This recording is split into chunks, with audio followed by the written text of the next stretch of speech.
All right, well, I have a brief intro and then we'll dive right in. All right. From ScienceSortOf.com, you're listening to Science Sort of.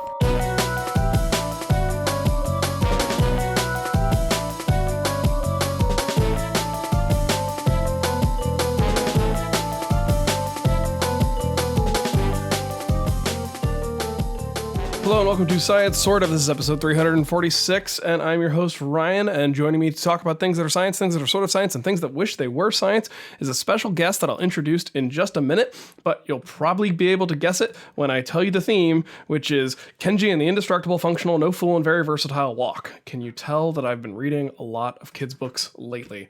Yeah, this episode we are super excited to be joined by Kenji López-Alt, who is a cookbook author and YouTuber, and his most recent book is The Walk, Recipes and Techniques, and he calls it an introduction to the most versatile pan in your kitchen. So I'm going to go ahead and jump straight into that interview now. We had a great discussion. It was really fun to talk to him. He's somebody I've been hoping to have on the show for a very long time, and as I joke about in the interview, I've learned in the course of doing this show that the best way to get someone on the show when you want to talk to them is wait until they have a book come out, and that's what I did. I pounced. I'm glad I did. Enjoy part one of my discussion with Kenji. I'll pop in for a quick beverage in the middle, and then we'll head over to part two. So here's part one.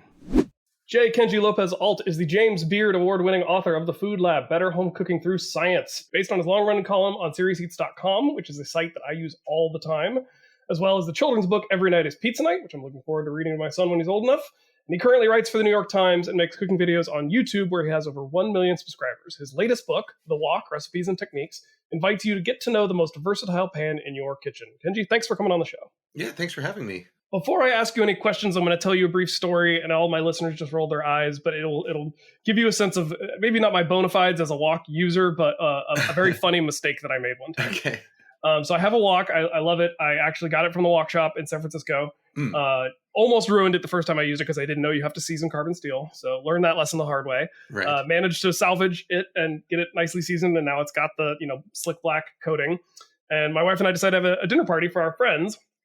And I decided to do some of the better, Asian American and Asian influenced recipes that I know how to do. Mm-hmm. So I did like a hot and sour soup. I did your real deal kung pao chicken, and I did the blistered green bean Thai fried rice, which is a dish that we make all the time. It's one of our go-to favorites. Nice. This was a one-bedroom apartment with the sort of range with the microwave above it, and then the fan that doesn't actually send the air anywhere. It just puts it up towards the ceiling. Circulates it around, yeah. Right. And it was a one-bedroom apartment. We probably had about 12, 15 people in the apartment. And when the Thai bird's eye chilies hit the wok, there was an evacuation. People were crying. People were gasping. There were people going out on the fire escape. There were people going out in the hallways. I about ruined the party with the with airborne capsaicin attack. Yeah, that the pepper gas effect is something you do have to be concerned about that when you have low ventilation. I just did an event last week, taught a cooking class at the pantry in Seattle, where we were making kung pao chicken, and there's a step in there where you start by infusing the oil with Sichuan peppercorns and dried chilies, and we were in a similar situation. I didn't realize when I was planning the menu for this event, I didn't realize that we'd be cooking in a ventilation-free space, because I was like, oh, it's a professional kitchen, they're going to have ventilation. But because there's so many people in the class, we were cooking on portable burners on top of a tabletop, and so there's literally no ventilation. And we have four woks going at the same time, where everyone added dried chilies to it all at the same time, and we had a very similar situation going on with all the pepper, the capsaicin, airborne capsaicin. People had to run outside for a little bit there. So yes, that is one of the things you have to be worried about when you're cooking with a wok ventilation free. But of course, that doesn't happen with every dish. No, it doesn't. But before we get too into the wok, I want to do a little bit of background of you, just because you have a sort of reputation as a food guy, but also a science guy. And I've noticed in your writing, you talk a lot about your food memories and the foods you ate growing up and the foods you eaten on your travels. But I was reading that you have some scientists in your family. So can you talk a little bit about the role that science played when you were growing up in that household? Yeah. Well, so my grandfather on my mother's side was a scientist. He was an organic chemist. and my father is still a scientist. He's a geneticist at, and so science was just by virtue of the fact that we had dinner at home every night, and my dad and my grandfather would talk science all the time. It was just sort of a part of our language growing up, and certainly like the most, um, as far as my education goes, science was always what I was most into. And so, I feel like just through osmosis and by virtue of my upbringing, science has always been something I've been very interested in. It's just something that seems natural to me as far as a way to explore various subjects. And so when I got into cooking, was after I graduated from college. Well, I started while I was in college working in kitchens. But when I went full time into restaurants, part of the element of restaurant cooking that was missing to me was the idea of sort of scientific inquiry in the cooking space. And there were people doing it. Harold McGee's book was out, and Alton Brown had his show. So there were people doing it, but as far as and Cooks Illustrated was around as well. But so that was always interesting to me, but it wasn't something that I got to do very much as a restaurant cook. And so eventually, when I transitioned my career into food writing, exploring the science of food and writing about the science of food is what became sort of my my passion, and I've carried it on since then, basically. And, I've heard you talk a little bit about how, like, when you're in the kitchen, especially, it sounds like I've never cooked in a restaurant setting. Mm-hmm. My entire experience with the food service industry was I was hired to be a server for a catering gig once. And now I tease all my friends who have actual restaurant experience that, like, yeah, I know, I've been in the trenches. Did my one night with my black shirt and got a drink on the house. But, there's this receipt. I imagine cooking in kitchens is like, it's fast paced and it's stressful enough that you don't have time for the level of inquiry that you would need to like write a column. And it sounds like you're told a lot of just like, well, do it this way because that's how I was taught to do it. And that sort of received wisdom isn't always rooted in science. And it sounds like that's something you think about and try to challenge a lot in the sort of way you think through right. I mean, I think some of that is changing. There are definitely a lot of chefs these days who do, I think, offer cooks the opportunity to experiment a little more and also spend a little more time researching sort of the whys of cooking as opposed to just the hows. But it's definitely true that in a restaurant setting, the real priorities are speed, efficiency and consistency. It's almost like you can think of a restaurant almost as a car factory, right? It's like your goal is to put out the exact same thing over and over and over. And to do it as efficiently as you can. And so most of the the sort of the so-called research that goes on in those spaces and the learning that goes on is about how to consistently produce something, which doesn't necessarily mean producing it in a way that necessarily makes sense, and it doesn't also necessarily mean that the explanation for why you're doing things a certain way is based in science or reality. It's the only things that really matter are, does this method get me to an end result that I'm happy with, and does it do it fast? If the answer to both those questions is yes, then then it works in a restaurant. So when I say like a restaurant is not a great place to really sort of explore these questions and to question what you're doing, I don't necessarily mean that as a knock against restaurants. It's just that restaurant cooking, you have a very different set of parameters than than you would as a recipe developer or right. A recipe tester or a home cook. We now are in an era of a lot of celebrity food people, chefs, cooks, otherwise. And, they put on a lot of content on YouTube, and, you see people get things wrong, or they'll say something that I've seen contradicted by you or tested by you, and you come up with a different result. And, does that bug you, or have you been at this long enough that you're able to let all that kind of slide water off a duck's back and just let them... It doesn't necessarily bug me. It doesn't really bug me. Sometimes the only things that really bug me are if something is like, I don't know, just like quite blatantly the opposite, the blatantly wrong. And you do see those things sometimes, but generally, I think most people who are food educators or chefs or or writers, they come up with techniques that work for them, right? And if they're popular enough and their recipes are working for enough people, that's really the goal of, I think the goal of food writing and recipe writing is to get people cooking and to give them something that's going to give them results that they're happy with, right? And you don't necessarily need to know the whys back and forth to be able to do that, you know. So I think it's like as long as a recipe works for people, it doesn't really matter if the explanation for why it works is perfectly accurate. And it doesn't even really matter if there might be a slightly more efficient way to do it, you know, because the people following that recipe, all they care about is that they're getting, they're getting dinner on the table for their family in a way that works for them. That said, there are also people who like to cook, and I think that's a certain type of cook, right? There's certain people like my wife, for instance. She likes to cook and she likes to cook stuff at home, but she much prefers to get like one of those those meal kits where they give you all the ingredients and they give you a recipe and you just follow it, right? And so she enjoys the process of cooking, but she doesn't really care about the ability to say improvise or change a dish around or come up with new recipes or work based on what she buys at the farmer's market or whatever. Those just aren't things that aren't that interesting to her, which is fine. She wants to put in a certain level of effort into cooking and with a certain end result. So people make their own decisions on what's important to them and what they're willing to invest. And so I think there are different writers who sort of address different needs that people have. So I don't expect that every food writer is going to have the same sort of idea that understanding technique in food science is really important the way I do. And I think that's fine. And I think it works, your style works for my brain as a scientist. My background is paleontology. Mm-hmm.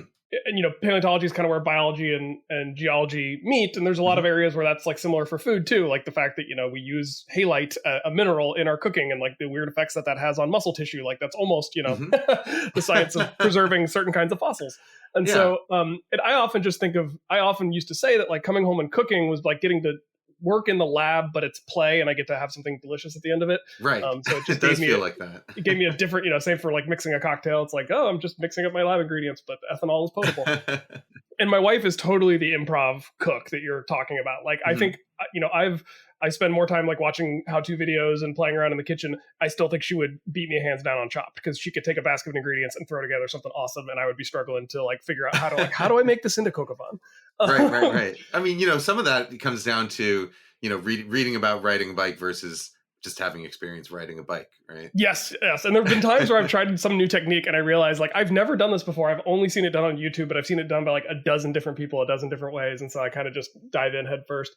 But speaking of the sort of convenience versus maximum effort, I had this question for later, but I'll ask it now. Like, what's one sort of food purchasing or prep thing that you do that, isn't like is maybe considered a cop out or is just considered the convenient way of doing it? Like for me, I have masa harina, I have a tortilla press. Yeah. And 9 times out of 10, I just buy corn tortillas because I can't be bothered. Oh yeah, I mean, I certainly buy corn tortillas all the time. I can't think of one specific example, but there's things like that all the time.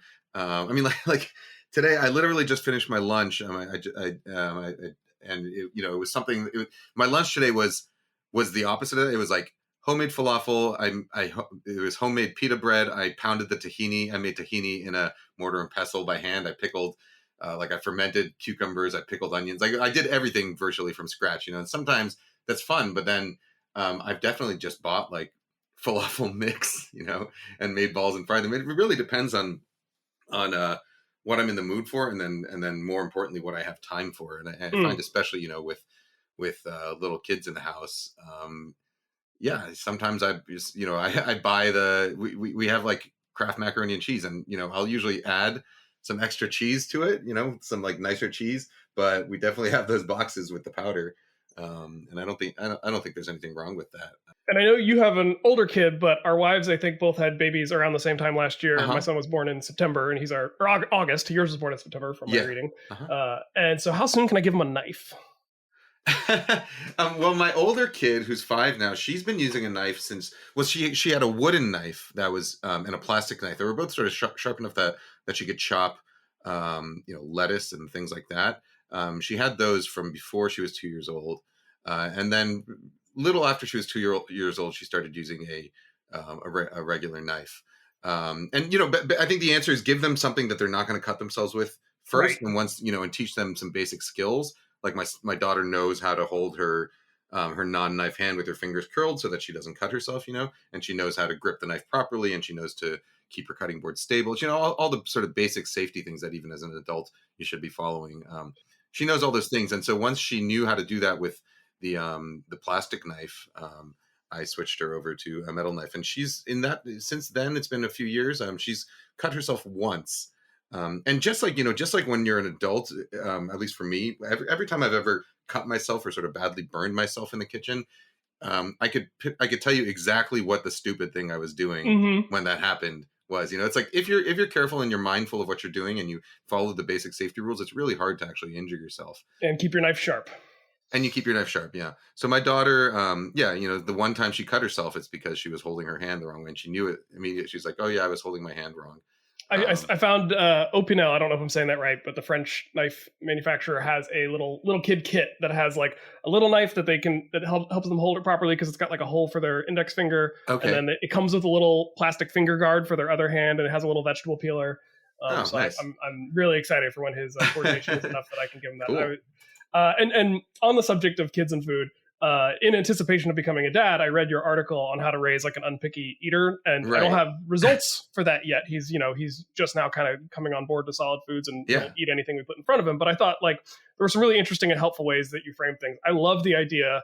And I haven't taken him to a grocery store yet because of COVID, but like, right. I love the idea of going to the grocery store and saying, "Hey, what color food should we get?" And like, let's make something based on the color you're excited about. Like, little things like that I thought were so clever, and I'm really excited to try them. There are, I don't know exactly where you live, but there are, open air farmers markets you can go to now. That's a good point. I'm in DC. I'm sure you've got farmers markets, right? We do. We're just usually too lazy on the weekends to actually get up and go to them before they shut down, or at least I am. I'm sure my wife would do it. But let's maybe talk about the walk a little bit. That's one of the reasons you're here, in addition to being a food science guy. I'm curious, actually, my buddy Jesse, who finally got a walk, I'm going to say I'm the one who convinced him because he got it just before your book came out. But one of the things he wanted to know is, when you're working on a book like this, how much of it is researching what other people have, written and developed with this instrument versus just trying things out yourself and developing your own recipes and kind of going from there? The vast majority of research in something like this is reading and watching and learning from other people. And some of that comes to, when I'm actually working on the book, like if there's a technique that I want to, like I've been cooking in a wok for a long time, so I don't remember exactly where I learned proper technique or who, every single thing from, because I've been doing it for so long. But when I'm working on a particular section of the book, it's like if it's a recipe that I'm familiar with some versions of, but I don't have like something like, say, pad thai, right? Which I'm familiar with. I've had it in Thai restaurants. I've had it in multiple places in Thailand, but I'm also not Thai. I didn't grow up eating it. So for something like that, I would research other people's books. I would call up or email friends who are either Thai food writers or grew up in Thailand, because what I want to do is I want to make sure that I contextualize my own techniques and what works for me. I want to contextualize them in the sort of broader picture of what people typically do. What's a more traditional way of doing it, or what is what's the breadth of the different ways people can make this thing. I would say the vast majority of it is researching other people's work, and especially in this book, in the walk, even more so than in the food lab, because the wok has so many recipes that are sort of considered traditional dishes, either in the China, either from a region of China or Thailand, or Chinese American dishes, things that have that have a strong history, that I'm not from cultures that I didn't grow up in, right? I wanted to make sure that I understood the context of those recipes. And so in this book, there's a lot of referencing of other people's works. And I do my best as a writer to reference other people's books and explain where this or that idea came from throughout this book, and also obviously also in my articles. But every recipe that ends up in the book is going to be an amalgamation of my own experience in the past, my research from other people's recipes as I was writing the book, and then the testing that I did based on sort of my own experience and the research I was doing. So, every recipe at the end ends up being a sort of unique a unique recipe that is my what I would consider my own recipe, but the sources of inspiration for that of course are rooted in largely in tradition, and then and then testing to make sure that what those people suggest works. It'd be funny if you had to like do in-text citations like a scientific article where it's like that is a question that often comes up for me, at least in my head when I'm writing. It's like, because the thing with recipes, copyright laws don't apply to recipes. They don't apply to cooking techniques. So you can't copyright a cooking technique. You can't copyright a specific recipe. So it's never going to be Torch Hay brought to you by Kenji. Yeah, exactly. But at the same time, you do, there's this question of when does a technique go from being something novel that you can attribute to a specific person or a specific book, to becoming just sort of part of the general cooking lexicon, where at what point do you stop having to reference where, like, I obviously I don't have to, if I'm writing about sauteing, right, I don't have to go back and cite the first person who sauteed and say this is a technique that came from whoever it was. But if I'm doing a specific I can't think of an example off the top of my head right now, but but there are much more modern techniques that people literally were not doing until. So for example, my most popular New York Times story last year was about scrambled eggs, right? And one of the things that I do in the scrambled eggs is I add a little bit of a cornstarch slurry to it, and that's a technique that I saw from Mandy Lee, who's a food writer based out of China. I saw her do it, and then I saw the folks on Chinese Cooking Demystified, which is a YouTube channel also based out of China, do that. And so, when I incorporated that technique into my scrambled egg recipe, I obviously cited those two people, but then I also went and sort of traced a little bit of the history in the context of using starch slurries in various Chinese dishes. To get different, end results as far as texture goes. So that's the kind of thing that I would cite. But I do run across that issue a lot, especially with print writing versus sort of online writing, because print writing, you're often constrained by space. Mm-hmm. So like in the New York Times, if I'm writing a piece, it's like I have 600 words and it can't go more than that because they literally don't have the space on a piece of paper. I mean, we see that in the scientific literature too. Like, journals like Nature and Science, the two most prestigious journals out there, you have very strict, space limits, but then you end up with supplemental material that's dozens of pages. Right. So that's science writing, right? You need to cite everything because that's really the basis of science. Right? Well, but even in science writing, like, there's a definite bias towards more recent papers. Like, if I'm writing something about evolution, and even if I'm writing specifically about natural selection, I'm probably not citing origin of the species, even if that's like the people do cite it, but like oftentimes they'll cite it like as a gimmick, or if they're pulling like a direct quote from Darwin. You know what I mean? So there is a similarity there in science writing. Right. So I when I'm writing those things, like I just turned in a story on tuna and potato chip sandwiches, right? And when I write my first drafts for these things, and when I'm working with my editor, I always err on the side of citing too much. So it's like in that story, I've referenced like the U.S. Bureau of Fisheries data on how much tuna people were eating in the 1950s. I found like old cookbooks from the late 19th century, which had recipes for tuna sandwiches. I talked about like this about the addition of flavoring powders to potato chips and how that was created in the 50s.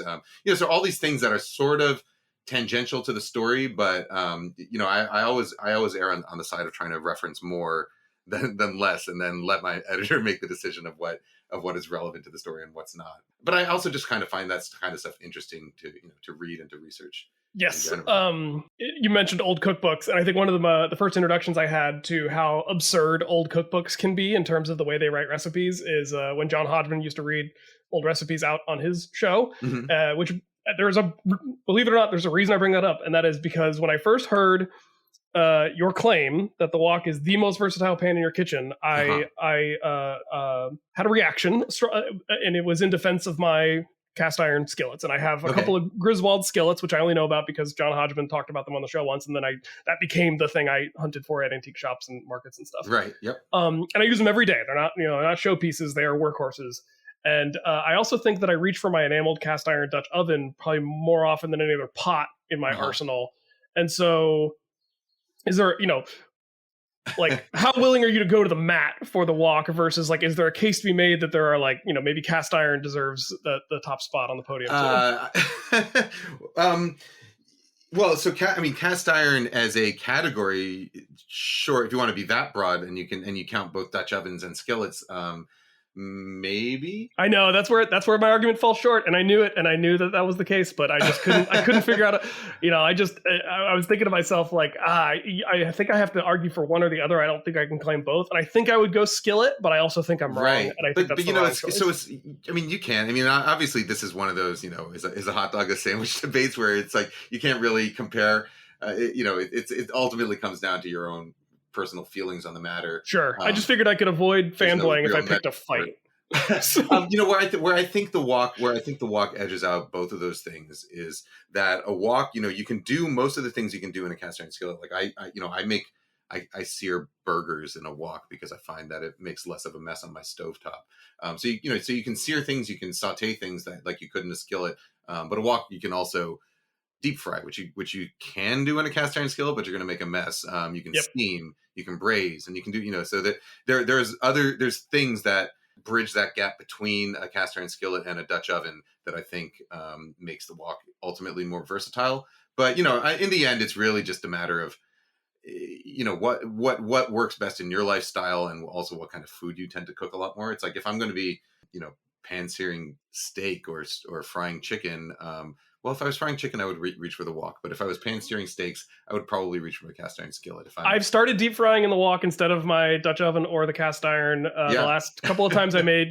wings for the Super Bowl, and I've made French fries a couple of times. Uh-huh. And the wok I have appreciated as a deep frying vessel, it must be said. Yeah. Yep.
Hopefully you're enjoying my discussion with Kenji all about his new book, The Wok, and whatever other tangents that takes us along. I'll jump in quickly because it would not be an episode of Science Sort of if we didn't also talk about what we are drinking.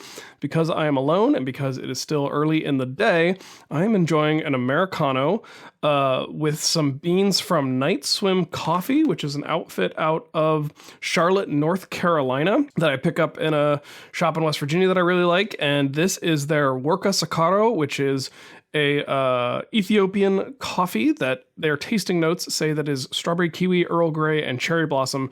For me, the thing I love about this, they say it's a mixed variety, anaerobic, natural processing. I actually don't know much about anaerobic processed coffee. That might be something I need to look into, but it's clearly a small batch coffee, and it is super, super lightly roasted. So you can taste so much of the bean in this. And I think my personal growth as a coffee drinker, I've trended in the direction of increasingly lighter and lighter roasts, and that includes even when I'm using something like my espresso machine. So I think a lot of times you see something called an espresso roast, and that tends to be one of the darker roasts available from that roaster, but not me, man. I put the lightest beans I can get my hands on in that espresso machine, and it you have to adjust the settings just because the surface oils on a light roast coffee are very much less than the surface oils on a dark roast coffee, and that has a lot of impact on pulling a good shot of espresso. But once you really nail the settings, even if you swap out different beans, if they're all around the same roast profile, it still works pretty well. And I've actually been teaching Cal, my son, how to use the espresso machine, and he's got his little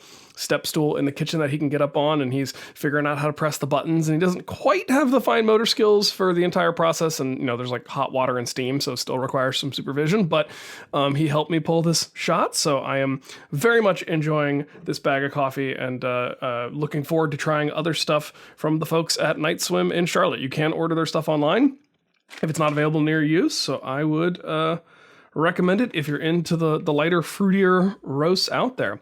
Okay, well, enough talk about beverages. Let's get back to food, and that food that comes out of a wok, which will be part 2 of my discussion with Kenji López-Alt about his new book, The Wok.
Well, so one thing my wife wanted to know was, where did you find the limits of the wok? Because it is very versatile, but I can't think of an instance, you even have some recipes for pancakes in the books, but I can't think of anything I would have ever put in the oven. My wok is wood handle, got the long wood handle and the short wood handle, and much like yours, I saw in one of the videos, we both have scorch marks on the short handle from getting it caught on fire. But right. I think if I poured cornbread mixture in my wok and wrapped the handles in tinfoil, could I make a thing of cornbread in the wok in the oven?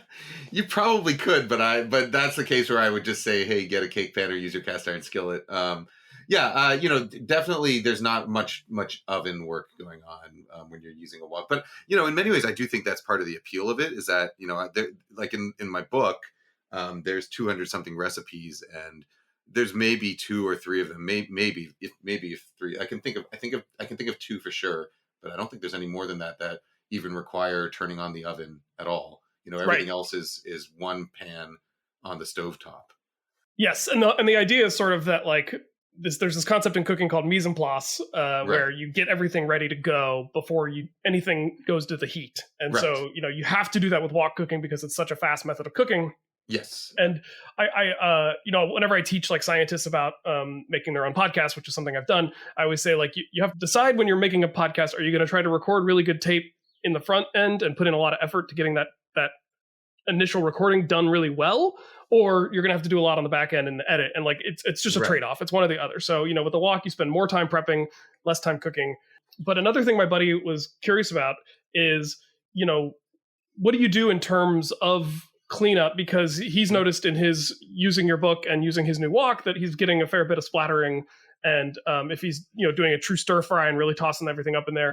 So is the wok the easiest tool for cooking, but maybe cleaning up is a downside, or is that something that any cooking method as far as splattering while you're stir frying, that's one of those things where the more you do it, the less it's going to happen, because your technique's going to get better, and so you won't spill as many things. But I still spill things with relative frequency. I don't know. I mean, it certainly is more mess than, say, a sheet pan dinner where you're just putting everything on a tray and sticking it in the oven, or a casserole, right? And I think those dishes are appealing for that reason, because there's very little cleanup. But compared to, say, most other Western style things that you would make on a stovetop, I don't know. I don't think there's any more mess. I mean, certainly there's less mess than when you're making a pan fried chicken breast with a pan sauce, and there's chicken fat splattering, and there's pan sauce that's bubbling really quickly and going over the side. I wouldn't say there's more mess with a wok per se. The other thing is like, with a wok, as we were talking about earlier about, like when you do really high heat things and you're adding like chilies, for example, and you get all that smoke in the air, that's going to, that's going to make you start coughing. Because there's such a range of different recipes you can make in a wok, and some of them are going to be just naturally messier than others. So the ones that tend to, smoke up the kitchen, that really require really high heat, and that when you're kind of furiously stir frying, those are going to be messier than, say, something like, there's a recipe for Japanese style mapo tofu in the book, and that's like a pretty relaxed, easy stir fry, or like scrambled eggs with tomatoes. That's a relaxed, easy stir fry that you're probably not going to make a mess while you're doing. So part of it comes down to, I think, recipe choice, and that's the decision you make. It's like, if I'm making beef chow fun, which is probably the hardest recipe in the book, I know I'm committing myself to like using really high heat. I'm committing myself to like tossing a wok full of stuff, and I'm probably going to make some amount of mess, and that is, I don't know. That's a sort of part of the calculation you have to do in your head before you decide on what you're going to cook, and that's true. I think of any recipe, not just things that you cook. Well, and there's always the option of getting like an outdoor burner. Well, that too. Yes. Do it outside. Having an outdoor burner and cleanup crew consists like a canine cleanup crew. There you go. Yeah. I definitely toss. It's definitely useful. My dog stuff, and I love it when you do it on your show. It's great. And I still remember the Good Eats episode where Alton Brown does pad thai, and his whole pad thai thing is he puts it on his grill. He puts the wok in like a nest of hot coals. I was like, that's clever. I've never actually tried it, but I'm in search of a new grill, so I might. Yeah. What I do if I'm cooking, so I have a I have a couple different grills, but I have a Weber kettle grill, one of those really most popular grill in America, the Weber kettle grill, and you can buy a special griddle top for it that has a insert in the center that comes out. That you can nest your wok right into. If you don't do that, you can also use a charcoal chimney. The trick to it is to turn the chimney upside down, so that the smaller space is at the top. So you light your coals in it, flip them out, turn the thing upside down, and then use some tongs to put the hot coals into the top. And what that does is that it makes the smaller space at the top, so you don't have to completely fill it up with coals, but it also puts the ventilation. Importantly, it puts the ventilation at the top, because if you try and cook with it facing, put the wok on top of a charcoal chimney while it's facing the normal way, the ventilation holes are at the bottom, and you end up actually kind of stifling the flame because the air doesn't get up to the top. It doesn't get pulled. You don't get that chimney effect. But if you flip it upside down, it has holes around the top, and the bottom ends up completely open. So you do get that, even with the wok on top of it while you're cooking, you get that, that air, that chimney effect where you're pulling air through to keep things hot. So speaking of where the heat comes from when cooking with a wok or anything, right now I have a gas range. Right. I have a plug-in induction burner that I use for things like if I have a really long simmer and I just don't want the gas on that long with a kid in the house, I'll use like I made pho the other day, and I used a combination of my electric pressure cooker and the induction cooktop, or like we had a water advisory a couple of years back, and I used it to boil a bunch of water really quickly. Right. And the writing on the wall seems to be that from like a climate change and a pollution and we're going to go induction eventually, or electric if for people, if you can't afford induction. I'm lucky enough that like most of my pans will work fine on an all induction cooktop, so I won't have to shell out for an entirely new set of pans. But what do you think that means for the future of the wok in the American kitchen? Like, is it going to be where I'll have an induction range, but then I'll just have a gas burner for when I want to do wok stuff? Well, so the vast majority of stuff that you could cook, that you would cook in a wok, you can do fine on electric or induction. The parts where you really start to miss out are dishes that have that specific wok flavor, that smoky flavor. And so, I think of wok, and I interviewed a lot of people, Chinese people living in China and Chinese food writers about what wok is. My dad, growing up, my dad always called it, that smoky flavor that you get when you go out to like a Cantonese restaurant, like a really good Cantonese restaurant. It literally means like breath of the wok, right? Yeah, exactly. And so, the flavor mainly comes from the, when you little droplets of aerosolized oil catch on fire and deposit, these sooty deposits on on your food. That's where the smoky flavor comes. It's a similar flavor to like when a hamburger like drips fat onto a coal, and you get that little flare. But it requires open flame. That one does require open flame. And so, but the thing is, to me, and to everyone I spoke to, it really is a specific thing that you're looking for in a restaurant. It's kind of like how if you go to Peter Luger in New York, a steakhouse in New York, and they cook their steaks under a 1600 degree broiler, right? And it gets this particular charred broiled flavor that you only get with that really high heat. It's the kind of thing where it's like, all right, I got this at a restaurant, but I wouldn't expect to get that same flavor at home, right? Which doesn't mean that the flavor I get from the various methods of cooking steak at home are better or worse. They're just different, And so, I think part of it is altering your perception of what wok cooking is. Like, for me, a lot of what I associated with wok cooking, especially growing up, was really just specifically Cantonese, Southern Chinese restaurant style cooking, because that was the main type of restaurant that there was in the U.S. When I was growing up. But that's a very narrow and specific view of what a wok can do, right? And so, yeah, there are going to be some of those dishes, particularly if you like things like beef chow fun or certain styles of fried rice, where you have that smoky flavor. That's going to be difficult to do without gas. But virtually anything else you can do just fine with electric or induction.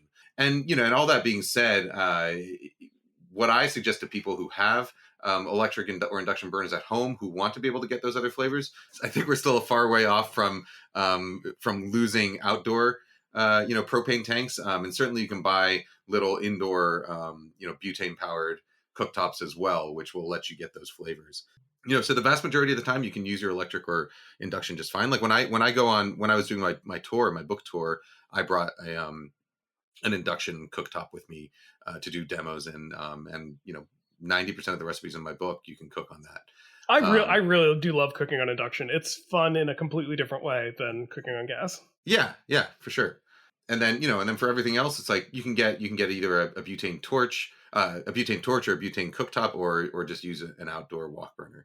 Maybe it's because I'm the biggest nerd in the world, but I'm like, oh man, if Magneto was real, he could just like put his hand under a wok and he could just he could just be an induction cooktop. Like, he'd be the easiest person to go camping with because he'd just make like a delicious stir fry every night. So we've talked a little bit about some of the science and the cooking process, but one thing I've been thinking about a lot as a person who consumes a fair bit of food media is feels like, at least to me, the quote unquote authentic is now kind of a 4-letter word. Because it's you joke about it in the book. You even say like, keep track of your authenticity points. And I remember reading about it when you published your Szechuan style Kung Pao chicken, which is the one my wife and I make, as opposed to like the American takeout style. And I don't know, I was kind of curious to get your thoughts on like, at this moment in the food world, like, is authenticity kind of toxic, or as a framing device, like it feels like it's exclusionary more than it's helping people. I don't know. I think as a word, as a word, I tend to either, I sometimes use it in a tongue-in-cheek way, but I tend to avoid using it in food writing because it doesn't really have. It doesn't necessarily have a strong meaning, and as a writer, it's like you want your words to have specific meanings that people understand and sort of agree on. And so, and that's a word that I think even years ago when I was at, Cooks Illustrated, or when I was at Serious Eats, we avoided using the word authentic because authenticity is just such the word has meaning, but as far as a specific dish goes, it only has meaning in, I think, very specific contexts.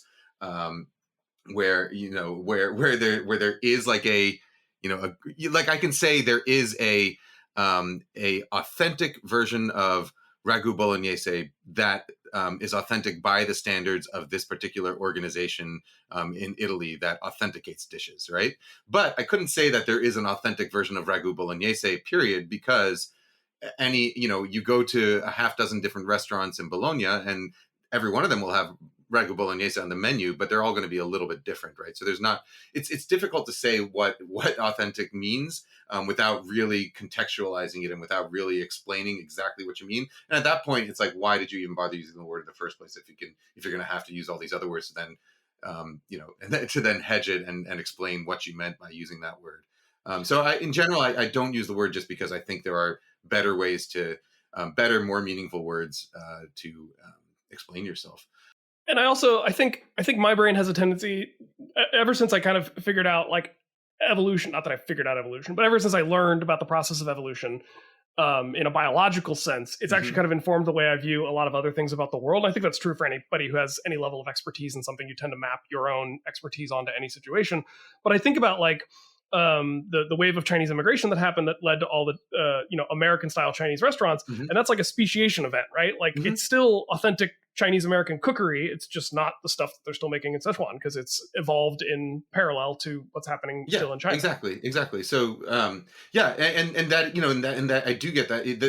The evolution analogy I think is a really good one because foods evolve based on ingredient availability, based on the mixing of cultures, based on just individual tastes. Foods evolve all the time, and it seems really weird to say like this particular version of a recipe that was going back to like ragu bolognese, for example, like it's like it seems really weird to say there's one authentic version of ragu bolognese when it's like that recipe probably didn't exist more than 50 or 60 years ago. It's like, why did we decide that this one point in time and in this particular context is the one recipe that we're gonna call the authentic one, the real one? I also feel like it's a weird way of co-opting usually what were the foods of poverty. Like it's you're taking recipes that developed because people didn't like. I joked about coq au vin earlier. It's like you're taking a recipe that was because the chicken was really old and needed a lot of help to make it into something beautiful and delicious. And now that's fine dining. And like as it gets co-opted, we say that it's authentic, but really it was just what people could afford. Often that is, the bolognese example isn't because that tends to be, that's a dish that's specifically made with very rich and expensive ingredients. But absolutely that is definitely the case. Often a lot of the foods of poverty end up becoming, and end up becoming sort of the fancy food of the when the rich discover it. Go watch. I feel like I tell people this all the time, and there's not nearly enough people who have done it. If you haven't checked out David Chang's Ugly Delicious on Netflix, it's such a good series. And you also mentioned Cooks Illustrated, and you also mentioned that like food trends, and something I know from Dan Souza's series What's Eating Dan is that like celery used to be the most popular vegetable in the world, right? So like the trends are real, and it's so fascinating. Do you watch that? Have you checked out that show? I mean, Dan is a good friend of mine, and I've seen many of them. I don't watch every single one though. Okay, well I think it's I love that show, and I think it's great. And I knew at some point in this interview, knowing that you'd spent some time at Cooks Illustrated, I want to just say that is a great show, and I really enjoy it. People should Dan is great. So as a paleontologist, and we're talking a little bit about like evolution and evolutionary trajectories, you might not have an answer off the top of your head, but we can discuss it if we need to. What's an extinct thing? Could be animal, plant, fungus. What's an extinct thing that you'd be the most interested to cook? And what's an extinct organism that you'd be the most interested to eat? I mean, let's see. I would say the thing I'd be most interested to eat, I mean, probably the dodo, because it went extinct because it was too delicious and too easy to catch. There's also there's another example of that's happened multiple times in recent history. The Stellar sea cow. It was a giant marine manatee that apparently was like had so much blubber that it couldn't fully submerge. It was like this little island of manatee that stuck up slightly above the surface. And apparently Russian sailors liked it so much that it was extinct within decades of being discovered. So similar to the dodo. Yeah. I'd be very curious to eat a dinosaur. I'm not sure which dinosaur exactly, but probably I think that's, a slow-moving plant eater would be the most delicious kind, I would guess. Right. I think like the thought is to go T-Rex because you get like the biggest drumstick in history, but I don't think you want to go carnivore. No, I don't think. And generally, I don't think carnivore meat is generally that great to eat, and definitely like highly athletic animal meat is usually not that great to eat. Well, you're getting into a big debate there on T-Rex's level of athleticism. That's something paleontologists. I'm just talking about the Jurassic Park depiction. I don't know if T-Rex has spent 22 hours a day sleeping, like or whatever. Don't come at me, dinosaur Twitter. I don't have the time to deal with you. It's just there is a big debate. There are some secondarily herbivorous theropods. If you wanted the more bird-like skeletal form, but a vegetarian. So like there's a thing called the Therizinosaurus, which is this bipedal theropod that has like 3 to 4 foot long claws. It's basically the giant ground sloth of dinosaurs, which is my PhD was in sloths and ground sloths. So I would imagine a giant ground sloth to be delicious as well. I don't know, because modern sloths have almost no subcutaneous fat nor any intramuscular fat. Okay. And part of that, I think, is because they've evolved the arboreal lifestyle, and that their stomach is a third of their body weight. So instead of storing extra calories in fat tissue, they just keep their stomach full 100% of the time, and that way the weight is consistent, and they always have a supply, because they live essentially. Right. I like to say that sloths live in an endless all-you-can-eat buffet and are constantly on the verge of starving. Right. That probably wasn't the case for ground sloths. Ground sloths probably were a bit fattier, but I don't know, because we don't have that level of tissue preservation in the ground sloths. So I think a mammoth steak would probably be better than a ground sloth steak. Mammoth steak, yeah. So I mean, a mammoth steak. I don't know how much of mammoth's insulation comes from their wool versus their fat. But I bet mammoth barbecue would be pretty good. Get the Fred Flintstone ribs on the side of your car. Yeah. So I only have a few more questions before we wrap up. But and one thing you mentioned in the book and in a few interviews I've heard is that it seems like working on this book, The Walk, maybe you already thought this way, but it seemed to come to light more when I was listening to stuff about this particular project, is that cooking food is about using heat to remove moisture. Often, it often is. It's using heat to reduce moisture, and then, because it's only once you remove moisture that certain things that change flavors can take place. But a lot of cooking that's accurate, I'd say. We did do an entire episode, not an entire episode, like half an episode on the Maillard reaction a while back. So yeah, the Maillard reaction, which is something actually that's not not used as much in wok cooking as it is in Western cooking. But using heat to remove moisture, and then which then allows you to alter the shape of proteins and cause certain chemical reaction cascades that develop flavors. Right. So my follow-up to that question, I mean, so it sounds, I appreciate that answer, but what I really want to know is, how has that changed your opinion on noted moisture farmer Luke Skywalker? All the guy does is collect moisture. I mean, he he and wok cooking should do well together then, right? Because I'm sure there's some sort of long time ago technology that could recapture the moisture that is coming off the food as you're stir frying. Oh, so you're saying he should put evaporator above the cooktop? Above his cooktop. He should stick a moisture evaporator into that recirculating fan above the between the microwave and the range. I feel like they are eating like bok choy or some sort of vegetable like that in one of the scenes. Yeah, she does. She puts bok choy into a machine that makes some funny noise. Did George Lucas just think that was like a space-looking vegetable? Like, I don't know. And then of course, Rey, who's not on Tatooine but is on a desert planet. She's on Jakku. She also she has those little discs of rations that she adds water to, and then it portions, and then it turns into some kind of green cake, right? There is, I mean, Star Wars is a food series in a lot of ways. I mean, like, you think about one of the most iconic scenes in Empire Strikes Back is them about to sit down for dinner, but then Vader ruins the whole thing. Yeah. And does Vader eat? Is there food on the table when they come in that room? That's a good question, because in my mind's eye, I can only picture Vader grabbing Han's blaster from across the table. I do know in Attack of the Clones, there's a scene where Anakin and Padme are eating some. He makes some fruit float towards her, and they're eating, and they have a bowl of fruit with I remember there's a rambutan and dragon fruit, because those look like alien fruits. Yes, and he uses like the Force to cut a sliver of mango or fly whatever it back over to Padme. Yeah, not the best moment in the Star Wars. Not the best Star Wars movie. No. But I had heard that you were a Star Wars fan, so I wanted to discuss Luke Skywalker and his stance on moisture farming, which, I mean, clearly he wasn't a huge fan of either. He couldn't wait to get off that rock. But one last thought I had is, I've reached a point in my time as a science podcaster where I don't listen to a ton of other science podcasts, and it's not because I begrudge them sometimes for their success and their better production, but it's also just like, I want to do my own thing, and I want to do it in a way that's not super influenced by other shows. Like I want to come by it honest. And are you that way with food media, or like what's your relationship with? I honestly don't consume too much food media unless I'm specifically researching something. There are a few things that I watch, but there's no YouTube channel, for instance, that like I watch a lot of YouTube, but I don't watch much food YouTube. And occasionally I'll watch, someone else. If something pops up in my feed, I might watch, like I'll watch some of Andrew Ray's stuff. Sometimes I'll watch some of Chinese Cooking Demystified.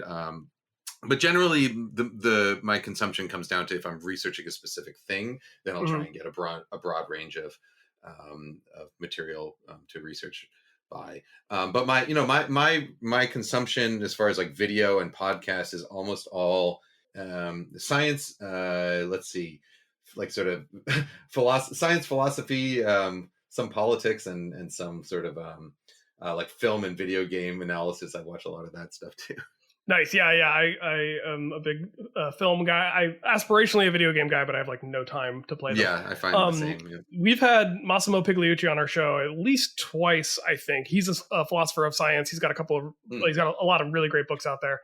But if you haven't checked him out, I would recommend it if you're a philosophy and a science guy. He's a good marriage of the two.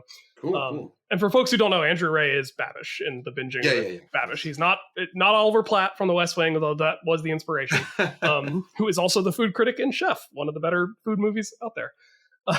Great. Yes. Well, I only have one last question, so I want to thank you for your time today. I really appreciate you chatting with me. Thanks for having me. And I would like to give you a chance to, obviously go pick up the walk and go pick up the food lab. And if you do decide to pick them up, I'm talking to a listener now, we have an affiliate program with bookshop.org, which also will help support a local bookstore in your area, as opposed to the large South American river. So, where can people find you online, Kenji? What are the best ways for them to connect with you and follow along with your next adventure? So the only social media platforms I use these days are Instagram and YouTube. So I'm at Kenji López-Alt on Instagram, and you can just search for Kenji on YouTube, and you'll find me. Yes, the POV cooking style, which is a lot of fun. Yeah. I remember you addressing it once about how like people thought you were cheating by watching a previously recorded video while you cooked. It was just the monitor for your GoPro, and I was like, man, people got too much time on their hands to be complaining about like how this guy provides you free education and entertainment. Also, like without realizing that that's literally just a live video feed, that's on my phones. But it would be really weird for me to follow along someone else's cooking video while recording my own. Yeah, it's people on the internet, who knows. So I've one last question, maybe the most important question. Mm-hmm. What are you making for dinner tonight? Oh, my daughter and I went digging for razor clams yesterday. Ooh, awesome. And we dug up a grand total of 1 because we got there kind of late, and didn't have too much time, but we stopped at the we were on the Washington coast, and we stopped at the seafood market there and bought a bunch more clams. So we're having clams for dinner. Awesome. And they will be stir fried. Well, thanks again for joining me. And I will stop the recording now, but you just need to wait for the file to upload before closing this window. And otherwise we will be good to go. All right. Plink plonk.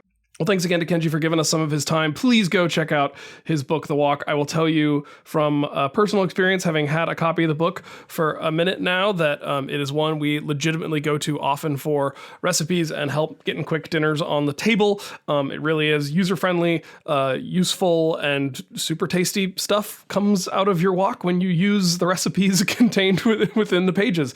So that's as big of an endorsement as I can give. I feel like people, if you're anything like me, you collect cookbooks and have a stack of cookbooks in your home that I enjoy. I love leafing through them, but there's only a handful that I find you actually end up cooking from with any regularity, and The Walk has certainly made it into our rotation here in our household, and so it's a great resource that I hope gets a lot of love and attention over the years, and I can't wait to see what Kenji does next. But what I'm going to do next is head over to the final segment of the show, which is called the PaleoPOW.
PaleoPOWs, a segment of the show where we take feedback from the listeners and chew the cud to make it a food thing. We regurgitate it back up, process it, and see how it tastes going down a second time. So sorry for the somewhat gross analogy, but it is scientifically accurate, so I think it stands. This episode, I decided to do a little Facebook cleanup. We still have a Facebook page. I personally am not using Facebook a ton these days. I've taken it off my phone. I still have a profile, and we still have a Science Sort of page, but I personally am trying to be on social media less frequently, not more frequently, but we appreciate all the feedback we get through those sites, so I wanted to take a moment to highlight some comments that people have left on our episodes of late. So going back a bit to episode 327, Soils and Soot, where we talked to sommelier Christy Wenz about soils and wine, which was a really fun episode. Tom V commented, "Great episode, guys and gal. Thanks." Well, thank you, Tom. We appreciate you encouraging us to keep talking, especially, I mean, that was a fun episode too, just because wine and geology are maybe not obvious, but quite natural pairing when you really get down to it. So that was a fun one if you haven't gone back to check that out. On episode 30, Amber Waves of Sap and Problems of Pollen Prairies.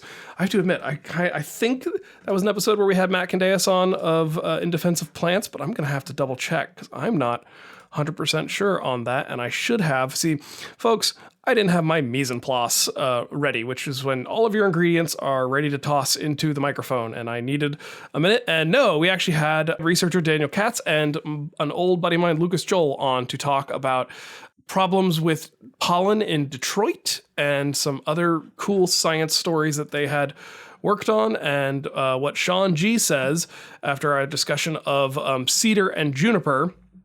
He says, so after the cedar juniper side discussion, I was curious about cedars, quote unquote, over here in the Pacific Northwest, since I don't think they'd be junipers. Turns out they are technically cypresses. That's interesting. I am not a botanist person, so I don't know that I know the botanical terms completely correctly, but that's interesting research to do, and I'm sure it does vary seasonally. I know I felt like I saw a lot of juniper when I was living out in California, but maybe I was misidentifying some sort of cypress-type plant. So if you have local clarifications to your flora and fauna, we would love to learn more about what you got growing around wherever you are in the world. And just to clarify, I actually went back and did a little bit more reading because I was curious and didn't feel like I had a good enough understanding of the different botanical terms being thrown around. So from what I've read, and feel free to follow up if I'm not getting this 100% correctly, if you're being specific, cedar refers to a tree in the genus Cedrus, which is a coniferous tree in the family Pinaceae, which is the pine family, which is found, it's an old world in the Himalayas and Mediterranean region, whereas cypress refers to any plant in the family Cupressaceae, which is also a conifer, and it is the family that includes all junipers and redwoods. So any juniper is a type of cypress. The part where it gets confusing is the common word cedar, so just calling something a cedar, is used for many plants in the Cupressaceae family. So there are lots of things that are technically cypresses that we call cedars as their common name. So the one I was referring to in that episode was the eastern red cedar, which is Juniperus virginiana, which is a juniper. So it is within the cypress family, and it is a juniper tree in Eastern North America, but we call it the Eastern Red Cedar. And the thing I was told that had something to do with like the difference between logging and timbering terms versus like true botanical terms versus like calling it by its fruiting body, you know, the juniper berry versus the wood, which is like cedar wood. So hopefully that clarifies a little bit what's going on. So likely what Shawn is seeing out in his neck of the woods in the Pacific Northwest is a cypress plant that might have a common name that includes the word cedar in it, even though it is technically not a cedar in the purely botanical sense. So hopefully that makes a little bit more clear the distinctions between those terms and how they're used in botanical terminology versus just common speech. Finally, I wanted to highlight a comment from episode 338. We bought a zoologist book where I talked to Arik Kirschenbaum about his book, A Zoologist's Guide to the Galaxy, which was a really fun book about how we might expect to find animals quite similar to the animals that already exist on Earth, even if they evolved on another planet, because there's aspects of animal biology that is probably consistent as long as the laws of the universe themselves are consistent. Mike B commented, and I thought this was a really cool comment, so thank you, Mike, was, "This is one of the best books that I've read in a very long time. I would define it as being profound." And so if you want to have your view of the universe itself altered permanently, maybe give that book a try. And of course, you can get that book as well as the wok recipes and techniques via our affiliate link at bookshop.org. And of course, that is a difficult URL to say, so I'm going to give it a shot right now. bookshop.org/shop/science sort of. And I've been trying to update our lists on bookshop.org so that you can see books that we've talked about on the show, books by authors who we've interviewed on the show, and even books by us, which only currently includes one book, but might soon include more than one book. We'll just put that out there as a little teaser and see where we go from there. All right. Thank you, everyone, for listening. Thanks again to Kenji for joining me. I hope you all enjoyed the discussion. And if you would like to hear more discussions along those lines, feel free to get in touch with us. You might find yourself featured on a future PaleoPOW segment on an upcoming episode. Let's see. Can I preview what the next episode is? I can preview what the next episode is. The next episode, just so you can get ready for it, is me and Patrick and Charlie. What we'll be talking about, you'll have to wait and see. But we've already recorded it. It was a lot of fun to get both those guys back on the microphone, and I hope you are looking forward to listening to that soon. In the meantime, scienceorder.com is where you can get the show notes and links for this week's episode, including links to everything you need to find Kenji out in the world, and our bookshop.org link, as well as Patreon. So if you want to support us, I'm not doing a Patreon thesis this episode because I am alone, and those are hard to do by myself. They're hard enough to do with the others, but they're really hard to do by myself. So no Patreon thesis this episode, but if you would like to get your own BSSO, your Bachelor of Science Sort of, you can do so by signing up to be a patron at patreon.com/science sort of.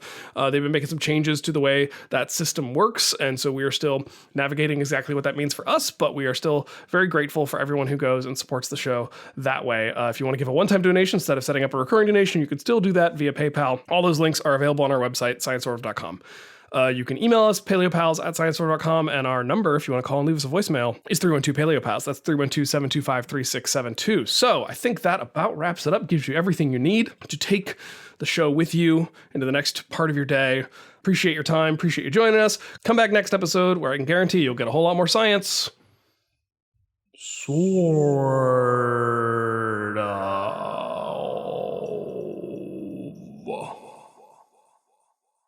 Visit sciencesortof.com for show notes, links to all the stories we talked about, and ways to interact with the hosts, guests, and other listeners. Science Sort of is brought to you by the Brachiolobe Media Network of podcasts. That's all for this week. See you next time on Science Sort of.